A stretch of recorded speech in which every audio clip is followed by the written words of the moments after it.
નારાયણ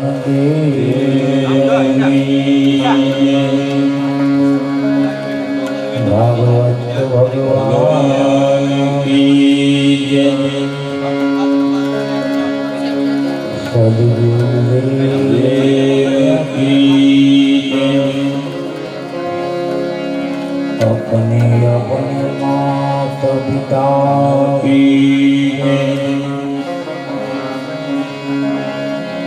सदगुरु जमुनादास सत्य सनातन धर्म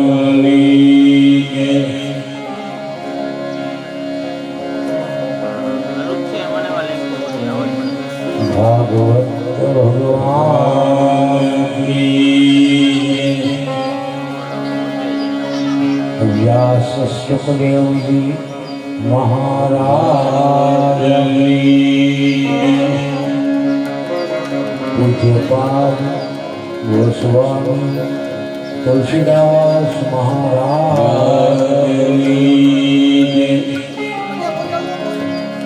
महर्षि वाल्मीकि महाराज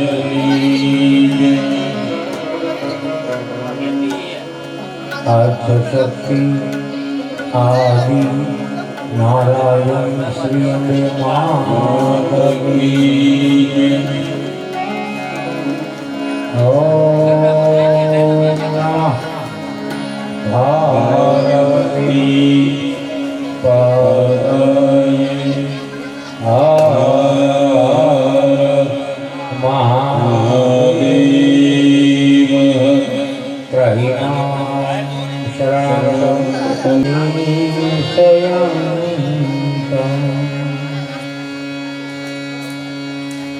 घटस्य पत्रस्य पूतेशयानं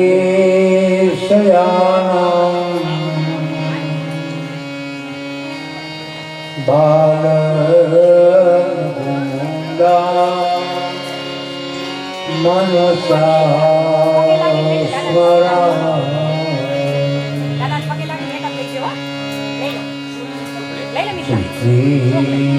कृष्ण गोविंद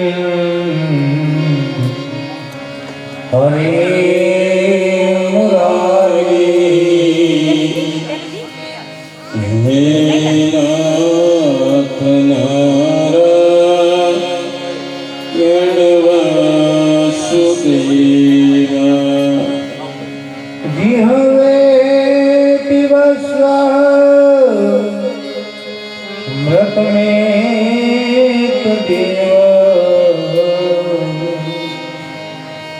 गोविंद दामो माधवी शांति नित्यं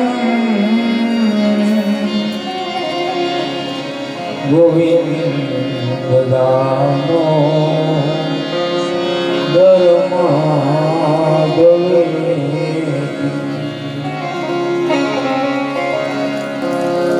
सुखं शयानं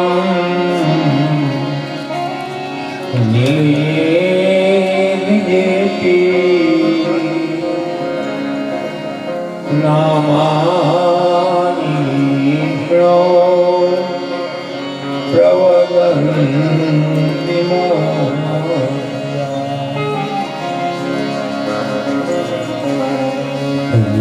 निश्चितं तन्मयन्तां मृदन्ति गोविन्द दामो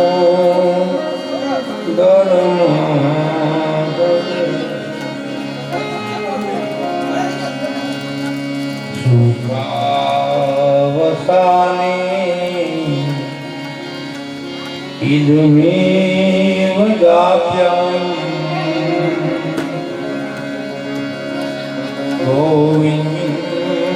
धामो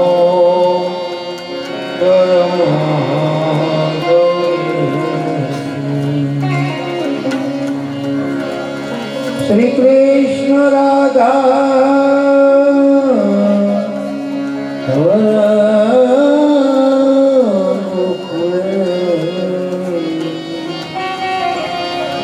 गोपाल भोवा गणनाथ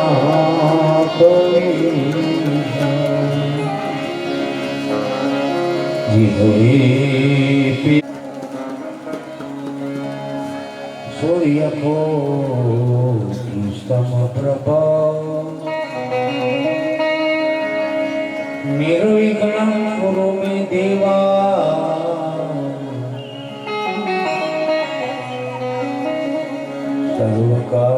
सर्वकार्येषु सर्वदा या कुंडे निरुचार धवला या शुभ्रं वस्त्रामृता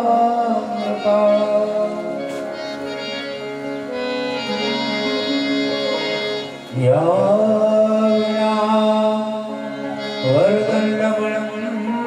वरदण्डमण्डितकरा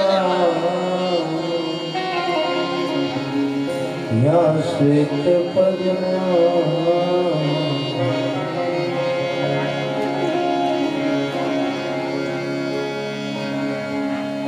कुन्देन्दुसमं देहौमा रमण करुणायण जाहि जिन पर नेह करहु कृपा मर्दन मयन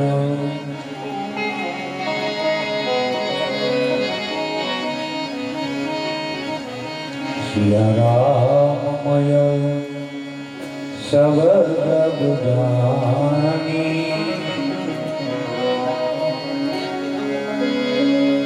करहु प्रणाम जोई जुगता करहु प्रणाम जोई जुगता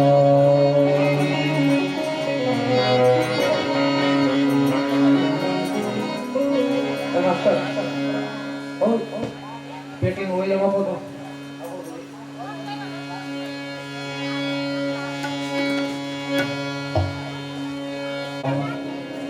ढूंढ रही किसी ने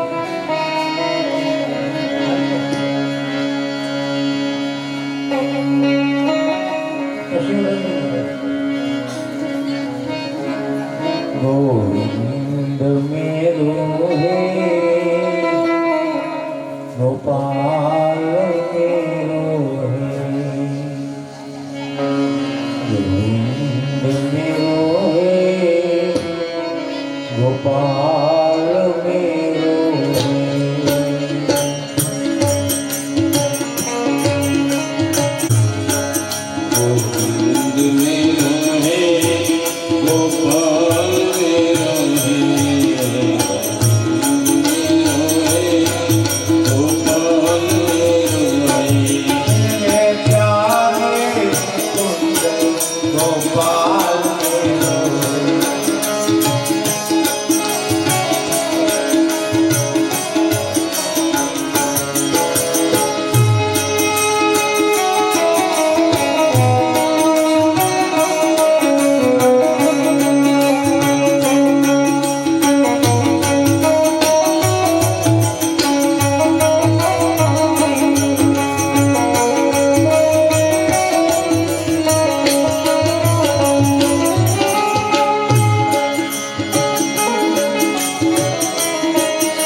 Hello, hello, hello, hello, hello, hello. Check, check, check, check.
ભગવાનના ચરણમાં પ્રણામ.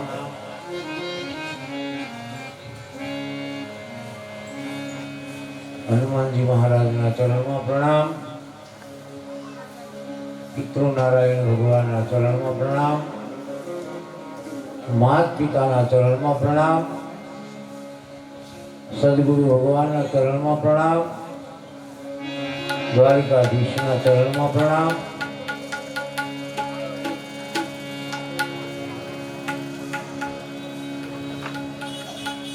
અને આજે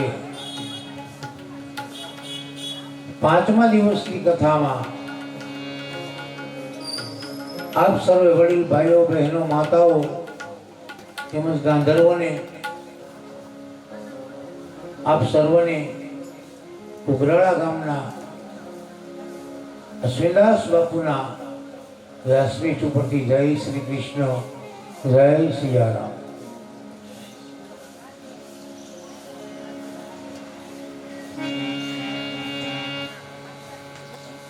હે વસુતમ દેવમ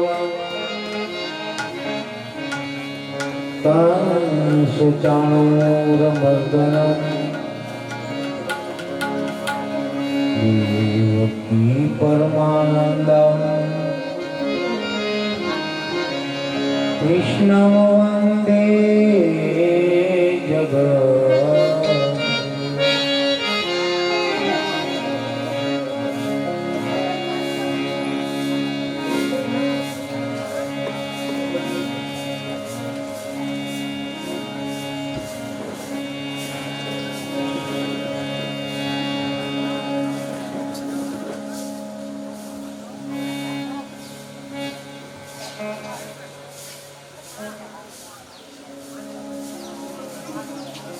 હંમેશા સુખના દિવસો, આનંદના દિવસો બહુ જલ્દીથી જતા રહે.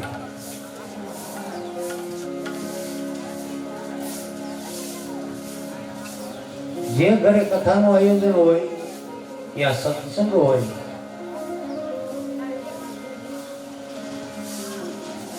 એમણે અગાઉ તૈયારી કરતા હોય. દીકરીના લગ્ન હોય તો એના માતા પિતા 6 મહિના અગાઉ તૈયારી કરતા હોય કે મારી દીકરીના લગ્ન છે, મારી દીકરીના લગ્ન. 6 મહિનાની તૈયારી ફક્ત 2 દિવસમાં પૂર્ણ થઈ જાય. પ્રથમ દિવસે માંડપ રોપાય, બીજા દિવસે જાન આવે.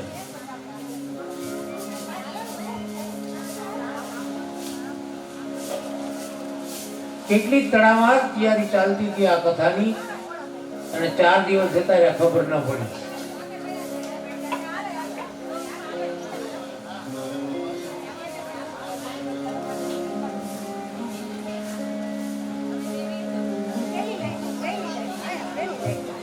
કંસને જ્યારે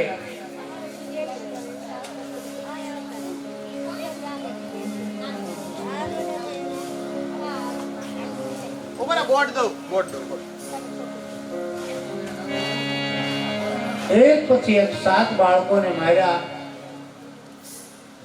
દેવકી અને વાસુદેવનો વિરહ એને ખબર હશે. આપણે તો ફક્ત વાંચીને સમજીએ વેદના વ્યથા, બાકી જે જનેતાના નજર સામે 7 બાળકોની હત્યા જે જોઈ હોય, જનતાની હાલત કેવી થઈ છે. દૂરના રિશ્તેદાર સગા સંબંધીમાં પણ જો આપણને ખબર પડે કે અહીંયા ઉંમર હતી છતાં એનું મૃત્યુ થયું તો આપણને દુઃખ લાગે.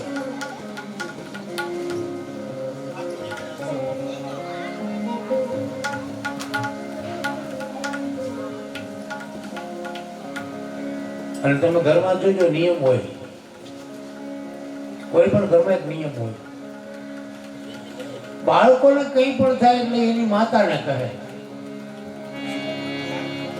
છોકરાને કંઈ થાય તો એ કોને ફરિયાદ કરે? એની જનેતાને, એની માતાને.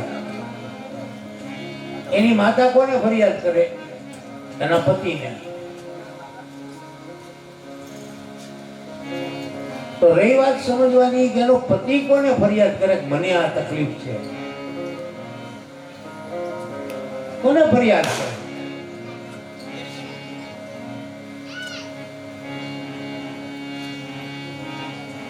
તો દેવકીજી વારંવાર વાસુદેવને કહે, સ્વામિનાથ, મારા 7 સંતાનોને મારી નાખ્યા છે મારા ભાઈ. મેં વિધાતાનું શું બગાડ્યું કે જે મને લગ્ન સમયે જેમણે આકાશવાણી કરી અને કંસને કીધું કે દેવકીના ઉદરમાં રહેલ અવતાર 8મું બાળક જે અવતાર લેશે એ તને મારશે. પરંતુ નારદ છે ને એ તો મહાન સંત છે, બીજાનું સતત કલ્યાણ કરનાર વ્યક્તિ નારદ.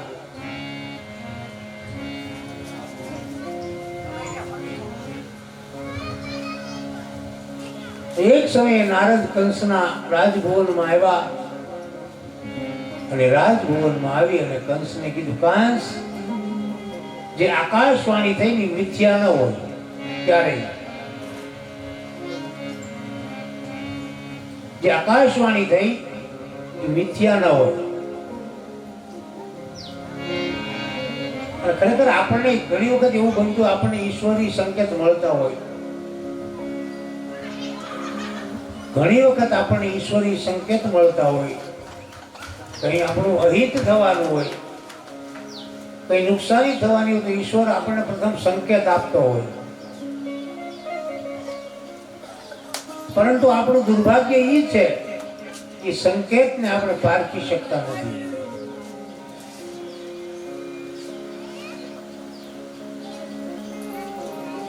નારદજીએ કીધું, કંસ,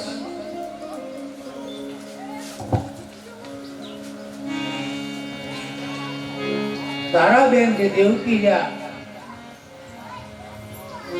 એનું 8મું સંતાન તને મારી નાખશે, એ બરોબર છે. પણ તે અમને જેલમાં શા કારણે પૂર્યા?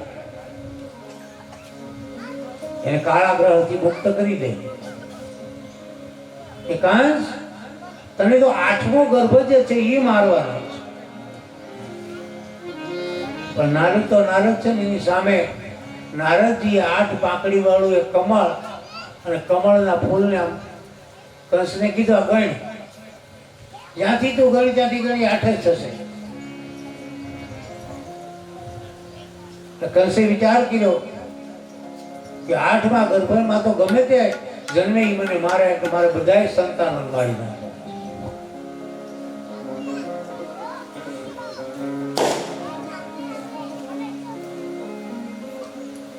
એક પછી એક સંતાન જન્મે. કંસને ખબર પડે, કંસ આવી મારી નાખે.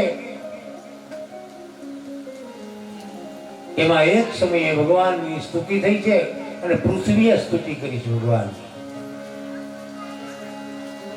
ભગવાનની સ્તુતિ પૃથ્વીએ ભગવાનને કરી છે કે, ભગવાન,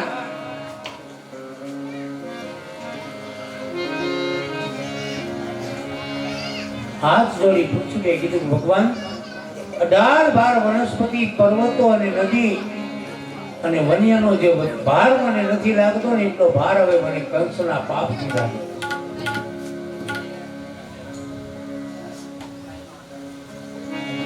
અને પૃથ્વી ગાયનું રૂપ લઈ ભગવાનની સામે જઈને પ્રાર્થના કરી છે. કેવી? હે જય જય સુરનાય,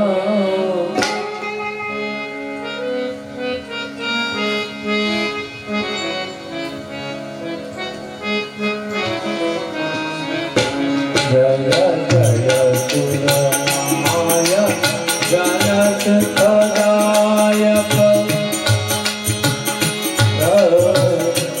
પાલ ભગવન. રામ રામ રામ રામ રામ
સ્તુતિ કરી. ભગવાને પૃથ્વીને આશ્વાસન આપીને કીધું, દેવી અગાઉ પણ હું પ્રશ્ની અને શત્રુપાને વચન આપી ચૂક્યો છું અને મારો જન્મ થશે, હું અવતાર ધારણ કરીશ અને એ અવતારની અંદર હું અનેક લીલાઓ કરીશ. તમે ચિંતા નચિંત થઈ જાઓ, ચિંતા છોડી દો. પૃથ્વીને ભગવાને આશ્વાસન આપ્યું છે, પૃથ્વી જતી રહી. નારદના કહેવાથી એક પછી એક સંતાનોને માર્યા છે, કારણ કે નારદની ઈચ્છાથી જલ્દી સંતાનો બીજા નાશ પામે અને પરિબ્રહ્મ પરમાત્મા જલ્દીથી કૃષ્ણ આવે. તમે દરેક ચરિત્રમાં જોજો, જે કૃષ્ણ ચરિત્ર હશે અને જે કૃષ્ણની લીલા જે હશે એની પાસે તમામ દેવી દેવતાઓની લીલાઓ આપણને ઝાંખી લાગે.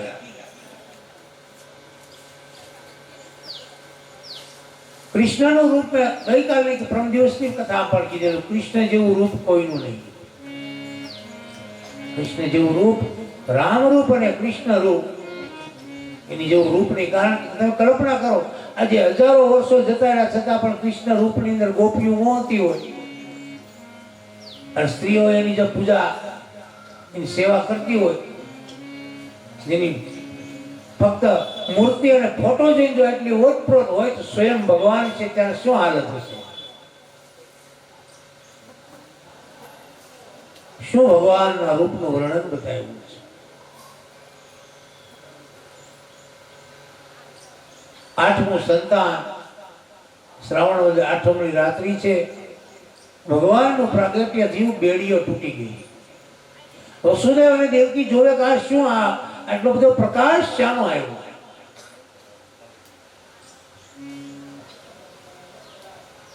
બેડીઓ તૂટી જવી એનો અર્થ કે કઈ આપણે લોખંડથી બેડીથી જડી દીધા ની તૂટી ગઈ, પ્રકાશ થયો, ઈ નહીં. કામ, ક્રોધ, મદ, લોભ, મોહ, માયા, મચ્છર આદિ જે તમને મને જે ઘેરી ગયા એ બ્રહ્મ આવે, ભગવાન આવે એટલે આપોઆપ છૂટી જાય. મોહ નથી રહેતો.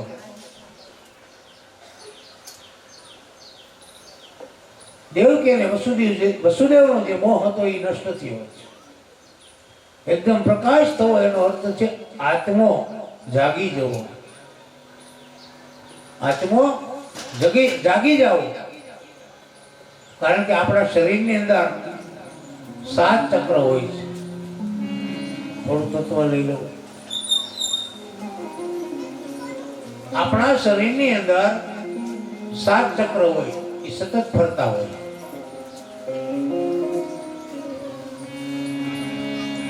એ 7 ચક્રની ગતિ એ રીતની ઈશ્વરે આપણા શરીરમાં ગોઠવી છે. એના ઘટનાક્રમ પ્રમાણે ગતિ ચાલતી હોય. તો પ્રથમ આપણા શરીરમાં જે ચક્ર છે એને મૂલાધાર ચક્ર કીધું. તમારો મારો જેની મૂળ આધાર છે મૂલાધાર ચક્ર. ત્યાર પછીનું બીજું ચક્ર છે સ્વાધિષ્ઠાન ચક્ર છે. અને ત્યાર પછી જે મણિપુર નામનું જે ચક્ર છે, અને ત્યાર પછી ચોથું ચક્ર છે અનાહત, અને પાંચમું ચક્ર એ વિશુદ્ધા ચક્ર કહેવામાં આવે. અને ત્યાર પછી છઠ્ઠું ચક્ર છે એ આજ્ઞા ચક્ર છે. અને ત્યાર પછી જે 7મું ચક્ર એ સહસ્ત્રાગર ચક્ર. આ બધાની રચના ઈશ્વરે એ રીતની ગોઠવેલી છે આપણા શરીરમાં કે સતત કામ કરતા હોય છે. બધાના ટાઈમિંગ પ્રમાણે, બધા પોતપોતાના નિયમ અનુસાર ઈશ્વરી બંધારણ જે આ શરીરનું છે, પંચતત્વથી બનેલું આ શરીર, એ પંચતત્વના શરીરની અંદર 7 ચક્રો ઈશ્વરે મૂક્યા. આટલી બધી જે કથાઓ આવે એમાં એ સમયમાં ઈશ્વરે કર્યું કે ન કર્યું આપણે નથી જાણતા. પણ જેવી રીતે કોઈ નાનું બાળક હોય, 5-7 દિવસનું બાળક હોય, એને તમારે દૂધ પાવું હોય તો તમે એને ભેંસનું દૂધ ન પીવડાવી શકો. ન તો એને ગાયનું દૂધ પીવડાવી શકો, એને બકરીનું દૂધ જ પાવું પડે. એ પાછું ગરમ કરવાનું, ઠરી જાય તો ઉપરથી મલાઈ લઈ લેવાની અને એકદમ પાતળું દૂધ કરીને બાળકને આપો એટલે પાચન થઈ જાય. એમ આ બધી કથાઓ તમને મને વાર્તાના રૂપમાં આપણને આપી છે મહાપુરુષોએ કે આપણને જલ્દીથી સમજાઈ જાય.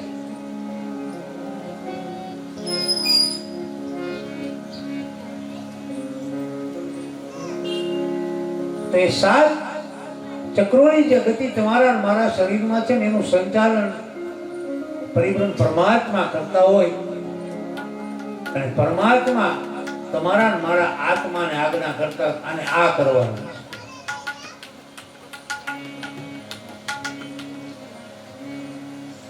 કારણ કે પ્રથમ જે ચક્ર આવે છે આપણું એ મૂલાધાર ચક્ર છે. મૂલાધાર ચક્ર એ આપણી ગુદા અને ઇન્દ્રિયની વચ્ચે રહે છે, જે મૂલાધાર ચક્ર છે. ત્યાર પછી સ્વાધિષ્ઠાન ચક્ર જેને કહેવામાં આવે એ આપણી નાભી અને ઇન્દ્રિયની વચ્ચે રહે છે. આ બધા ચક્ર આપણા શરીરમાં ફરતા હોય છે સમયે સમયે. ત્યાર પછી મણિપુર નામનું જે ચક્ર છે એ તમારી મારી નાભીમાં હોય છે. એ મણિપુર જે આખા આપણા તમામ શરીરનું સંચાલન નાભીની જે ઇન્દ્રિયો જે છે, સ્નાયુ જે છે, જ્યાંથી સંચાલન તમારા મારા શરીરનું થતું હોય.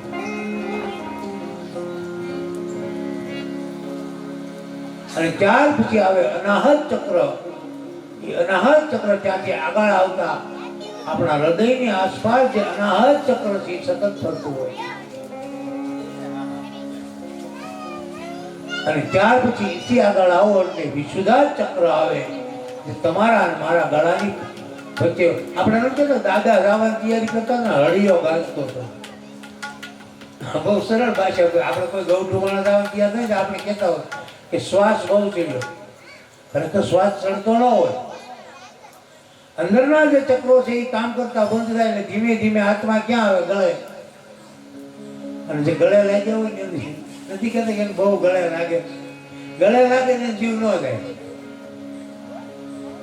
અને આપણે પછી કહેતા હોય દાદા ગળું બહુ ગાજતું હતું, દાદા ફીણ આવી ગયા, દાદા કેટલા એના ફીણ કઢવતા ગયા. આ નિયમ છે. આપણા ચક્રો જેમ જેમ શરીરમાંથી બંધ થતા જાય તમારો મારો અંદર રહેલો આત્મા જીવ ઉપર આવતો જાય છે. અને ત્યાર પછી આવે છે આજ્ઞા ચક્ર. ગળાથી ઉપર આવો આજ્ઞા ચક્ર. અને આજ્ઞા ચક્ર તમારું મારું ક્યાં હોય? કપાળમાં. કપાળમાં કોણ રહે? આજ્ઞા. અને આપણે બધા જે બહેનો અને ભાઈઓ સાધુ સંતો ઋષિમુનિઓ બધા જે ચંદન પોતાના કપાળમાં લગાવે, ચાંદલો કપાળમાં લગાવે, સિંદૂર અહીંયા લગાવે, એનું કારણ શું છે? એનો તાત્વિક અર્થ છે. આપણા ઋષિમુનિઓ કઈ આવો મસ્તી તિલક ધ્યાન નહોતા કરતા. એની પાછળના રહસ્યો હતા ચાંદલો કરવાના. કારણ કે અહીંયા આજ્ઞા ચક્ર રહે છે. આજ્ઞા ચક્ર કોઈના કયામાં નથી. યાદ રાખજો. પ્રથમ દિવસે પણ મેં કીધેલું માણસને ક્રોધ આવે તો ક્રોધ હોય ઘડી બે ઘડીનો, પણ કેટલું ઉથલ-પાથલ કરી નાખે. ક્રોધ હોય ઘડીકનો, કેટલું ઉથલ-પાથલ કરી નાખે. કલ્પના કરો તમે 2 મિનિટ બધી થાય, 2 મિનિટ પછી ક્રોધ જતો રહે, પછી તો પસ્તાવો જ થતો હોય કે આ ન કર્યું હોત તો સારું હતું, આ ન કર્યું હોત તો સારું હતું. આપણા ગૌડિયા ઘણી વાર બોલે છે. કોઈ લગ્ન થયા હોય નવા પછી 2 માણસને ન પડે એટલે બંનેના માતા પિતા દીકરા વાળા એના દીકરાનું ખેલતા હોય, દીકરી વાળા એની દીકરીનું ખેલતા હોય. પછી નિર્ણય આવે કે નથી આ ભળતું ને એટલે છૂટાછેડા લઈ ગયો. તો આપણા ગૌડિયા જે હોય તે આપણા ગૌડિયા કેમ કેતા? શાંતિ રાખો, ઠરતું ખાઓ, શાંતિ પકડી જાઓ, કારણ કે માથે બરફ મૂકીને બેસી જાઓ. આનું કારણ શું હતું? સામ સામા બેસે અને કદાચ જીભા જોડી થાય તો જે સમાધાનનો જે પ્રશ્ન હતો ત્યાં નવી સમસ્યા ઊભી થઈ જાય.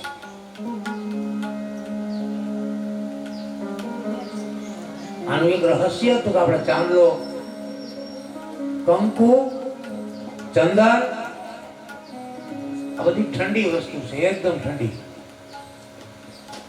કપાળમાં લગાવવાથી તમારું મસ્તક શાંત રહે, તમારું આજ્ઞા ચક્ર શાંત રહે, ક્રોધ ન થાય. નહીં તો ભગવાને એમ ગાગર જેવું પેટ આપ્યું છે, આવો મોટો ચાંદલો તિલક કરી ન નીકળે પેટે. જય શ્રી કૃષ્ણ કરતા અહીંયા શું કામ? એટલા માટે આજ્ઞા ચક્ર છે.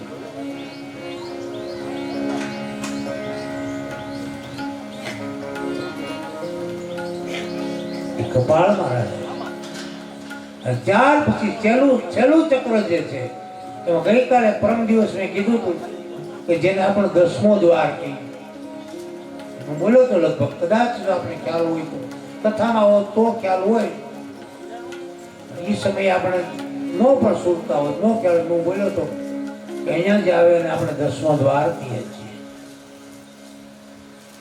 અને 10મા દ્વાર જે છે એને આપણે સહસ્ત્રાદલ ચક્ર કહીએ છીએ. સહસ્ત્ર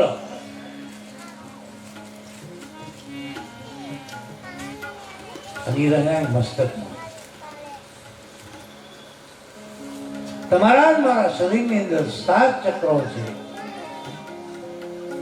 એ 7 ચક્રથી તમારું મારું સંચાલન થતું હોય. તો કાળા ગ્રહની અંદર પ્રકાશ થવો એટલે આત્માનું જાગી જવું. આત્મો જાગે ને, અને આત્મો જાગે એટલે એને તરત સદગુરુની યાદ આવે.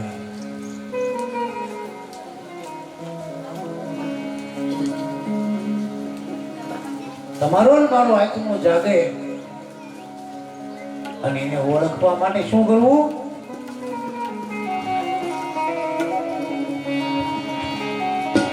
જ્યાં સુધી આત્મા ન ઓળખાય ત્યાં સુધી 84 ના ફેરા તમારા મારા નહીં મટે. અને એટલા માટે મહાપુરુષે કીધું કે તારા આત્માને ઓળખ્યા એ વિના રે એ ભવના ફેરા નહીં તો મટે.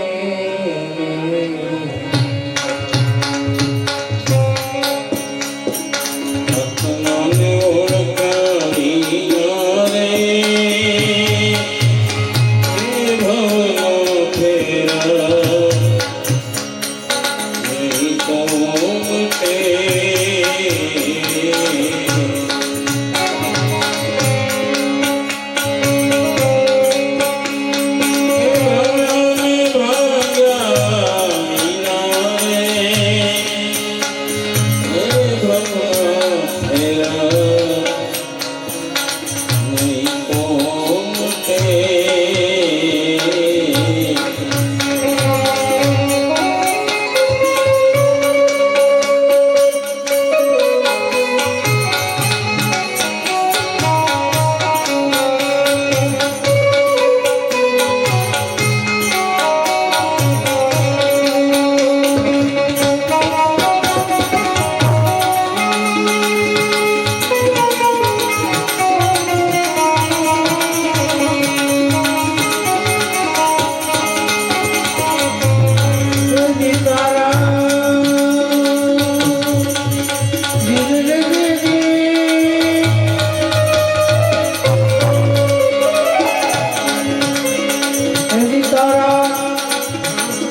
આત્મો જાગે.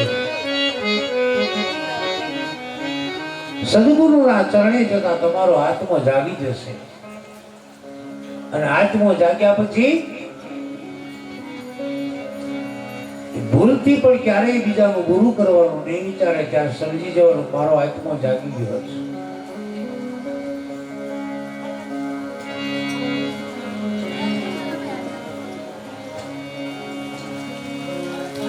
અને ભગવાનની એક માયા તમે કેટલી અટપટી જુઓ. એક બ્રહ્મ રાત્રિના 12 વાગ્યે આવે, એક બ્રહ્મ રાત્રિના 12 વાગ્યે આવે અને એક બ્રહ્મ દિવસના 12 વાગ્યે આવે. બંનેનો જુઓ તમે, બંને વચ્ચે અંતર કેટલું છે. બંને પૂર્ણ બ્રહ્મના અવતાર, રામ અને કૃષ્ણ બંને પૂર્ણ બ્રહ્મ. બંનેને એમ કહેવામાં આવે પુરુષોત્તમ. અને મર્યાદા પુરુષોત્તમ અને ભગવાન કૃષ્ણ ખાલી પુરુષોત્તમ. અને બંને વચ્ચે અંતર જોજો તમે. રામ નામ છે ને એ તારક મંત્ર છે. રામ નામ તારક મંત્ર છે, તમને તારી દે. અંતકાળે કીધેલું ભાઈ, જો ગતિ સો મતિ મતિ સો ગતિ. અંતકાળ હોય અને એ સમયે જો મુખમાંથી એક વખત રામ શબ્દ નીકળી જાય તો એ રામ શબ્દ તારક મંત્ર બની જાય અને એ વ્યક્તિ વિના પરિશ્રમે ભગવાનના લોકમાં જતો હોય. તારક મંત્ર. અને રામ અને કૃષ્ણમાં અંતર જોજો. રામ રેલગાડીની સમાન ગણાય. રામ છે રેલગાડી, એ સમાંતર ચાલે. એમાં કઈ ઢાળ ને ચણા અને પુલિયા સીધી સમાંતર ચાલે. રામ નામ સમાંતર ચાલે, તમે જોજો. અને કૃષ્ણમાં બંનેમાં ફેર કેટલો. એક 9મી અજિનમાં અને એક 8મી અજિનમાં, બંને વચ્ચે એક દિવસનો ફેર. એક 8મે જન્મે, એક 9મી ના જન્મે. અને રામ અને કૃષ્ણની સરખામણી જોજો. બંને બ્રહ્મ છે, એક પૂર્ણ પુરુષોત્તમ અને એક મર્યાદા પુરુષોત્તમ. બંને બ્રહ્મમાં ફરક એટલો. રામ જન્મા તેથી 9 હતા ને 9 નો આંકડો જોજો, એની મર્યાદા નહીં છાંટે. 9 નો આંકડો એની મર્યાદા નહીં છાંટે, કારણ કે રામ એ 9મી આવ્યા છે. 9મી નો અર્થ થાય છે નવદા ભક્તિ.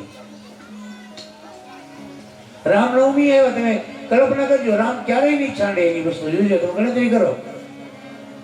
9 એકુ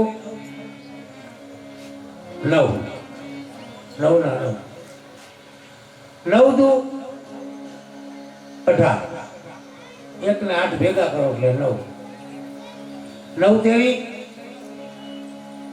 27, 2 અને 7 ભેગા કરો 9, 9 ચોક 36, 3 ને 6 9, 9 પંચા 45, 4 ને 5 9, 9 છ 54, 5 ને 4 9, 9 છ 63. આમ તો હું ભણ્યો છું ઘણી, 8 ધોરણ ભણી લીધું ને ના પાડતા બધા તોય. 9 છ 63, 6 3 9, 9 સત્તા 72, 7 ને 2 9, 9 અઠા ભણેલા 72, 7 ને 2 9, 90 સિંદરા હોય એ હવે સ્લેબ આવી ગયા. 90 81, 8 ને 9, ગાય 9 90 શૂન્ય ગઈ 9 અકવાન. એની મર્યાદા ના તૂટે. અને કૃષ્ણનું તમે જોઈજો, કૃષ્ણનું કઈ નક્કી નહીં કૃષ્ણ ક્યારે શું કરી. એટલે જ ભગવાન કૃષ્ણ સ્પષ્ટ કહે છે કે અર્જુન, મારી ગતિને કોઈ જનક જેવો વિદેહી હોય એ સમજી શકે. બાપુ, કૃષ્ણની ગતિને કોઈ ન જાણી શકે, રામની ગતિને જાણી શકે. કે એક વાત સ્પષ્ટ થઈ ગઈ કે રામ એની મર્યાદા ન તોડે. રામ ક્યારેય મર્યાદા બહાર ન જાય. અને કૃષ્ણનું તમારે જોજો, કૃષ્ણનું નક્કી નહીં. અને એટલા માટે ભગવાન કૃષ્ણએ એમ કીધું કે હે અર્જુન, મારી ગતિને કોઈ જનક જેવો વિદેહી જાણી શકે, અન્યથા નહીં. અને ભગવાન શ્રી કૃષ્ણ સ્વયં આપણા પોતાના મુખથી એમ કહે, નમે કર્માણી નિપંતે અર્જુન.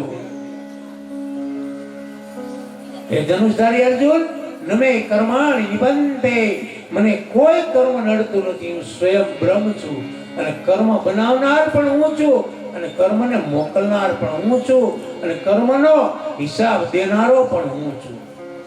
નમે કર્માણી નિપંતે. આપણે ઘણી વાર કોઈ વખત લેતા હોય ત્યારે આપણે એવો વિચાર કરતા હોય કે અહીંયા મને ક્યાં કોઈ જોવે છે. આવો આપણે મનની અંદર એવો એક વિચાર હોય કે આપણે આ લેવું છે, આપણને ક્યાં કોઈ ભાડે છે, લઈ લો ને. તમારું કર્મ જુએ છે, તમારી અંદર રહેલો માયલો અને માયલાની અંદર વિરાજી કૃષ્ણચંદ્ર પરમાત્મા યા રામ જુએ છે. અને કૃષ્ણનું તમે જોજો, રામ નવમીએ દિનમાં તો ભગવાન શ્રી રામજી આપણને નવદા ભક્તિ આપી દીધી. અને નવદા ભક્તિમાં એક પણ જો ભક્તિ તમને મને લાગી જાય તો આપણું કલ્યાણ થઈ જાય. અને કૃષ્ણ તમે જોજો, કૃષ્ણનું કઈ નક્કી નહીં, ક્યારે ગોપીઓને ભેગી કરી અને વાંસળી વગાડી રાસ શરૂ કરે અને ક્યારે 5 જણાને ભેગા કરીને બાંધવાનું શરૂ કરે. કૃષ્ણનું નક્કી નહીં. નમે કર્માણી નિપંતે. હે અર્જુન, મને કોઈ કર્મ નડતું નથી. અને કૃષ્ણનો સરવાળો કરજો. 8 × 8 8 × 2 = 16. 8 × 16 1 ને 6 એટલે 7. ઘટ્યો 8 માંથી. પછી 8 તેરીને 24, 2 × 4 = 6 વળી ઘટ્યો. 8 × 5 = 40, 0 × 4 ઘટ્યો. અને 8 × 6 = 48, ઠેકડો મારી દીધો સીધો. 12. કૃષ્ણ પકડી ન શકાય. કૃષ્ણને પકડવા માટે હૃદયમાં શુદ્ધ પ્રેમ જોઈએ. કૃષ્ણને પકડવો તો પ્રેમ જોઈએ. હૃદયમાં ગોપી ભાવ પ્રગટ થઈ જવો જોઈએ. ગોપી ભાવ. અને ગોપી ભાવ